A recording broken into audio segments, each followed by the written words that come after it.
Hey everybody, moving on to part 8, which is going to be continuing our story on tragedy. I've had a couple of people ask me why I don't make a longer video, and it's because the size of them to upload would take too long, and I'd rather make 2 and 3 4-minute segments which are quicker to upload. So moving on, let's continue where we finished up on 7, which was regarding Al Barrow and the Foxwell case. Okay, let us move on to something that we've just recently had a spat about, which is Joe's lies to people that he paid for Sarah Foxwell's funeral. Okay.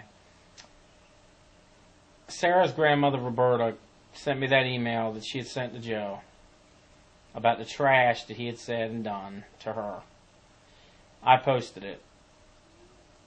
It hurt him like something he never had felt before, because people were looking down on him for the first time, and he did not like it. So what does he do? He comes up with his little cockamamie story that it was a big misunderstanding. He never meant all that.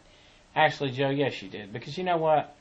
I had 3 different people tell me that you told them, you didn't even know who these people were because they didn't want you to know that they didn't like you, that you had paid for her funeral when I knew that you had not paid a single penny. So then you want to sit and actually claim on your little whiny video of apology that you had good intentions. Well, Joe, you know what? If I call and I ask the price of a Ferrari, does that mean I own one? You know what? And it was this, the Holloways knew that I was trying to raise money. I wasn't trying to raise money for anybody.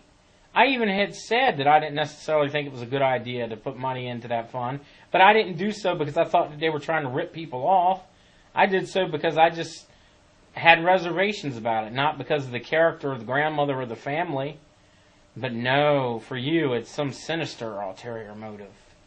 You know, it's at Tinfoil Hat Society. The meetings are at 809 Camden on Monday, Wednesday, Friday. So, you know, I just found it to be quite amusing that you wanted to play that little route of, oh, you know, I had good intentions. No, you didn't, Joe. Your intentions are never good. Your intentions are to try to get your name out there, because if you were an anonymous donator, then why did you have to go around and say anything to anybody about paying for the girl's funeral, including the grandmother? If you were doing something out of the goodness of your heart, which you don't know, like with the snow blowing, where it's like, oh, I got to take 17 pictures of myself blowing snow. You want to blow snow and do it for the right reasons instead of doing it to try to promote yourself, then don't take a camera. Don't have Bruce go out there and take pictures of you in 17 different snow blowing poses. I mean, because all it is self-promotion. You might just get a big billboard on 13 that says, look at me, I'm Joe Al Barrow, please look at me. Which I know is something that you have to have people looking at you. I mean, like I said, you should have never said anything anyway. When the grandmother wrote that letter or whatever, you should have just been like, okay, well, I know that I paid for it, if you had.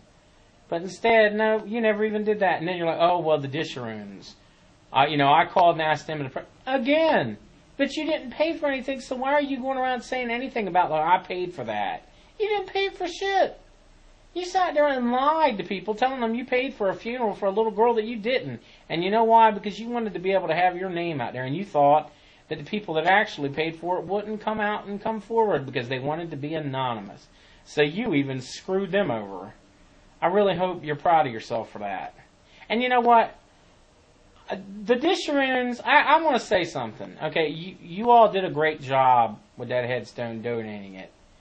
But I'm going to tell you, you should not have let Al Barrow come out there and take that picture of those headstones until Jennifer and her close family had come out there. And by doing so, that was trashy on your part. Plain trash. So we will continue on with the story of this in the next segment. I just want to keep it within 4 minutes. So I'll be back in just a little bit with part 9.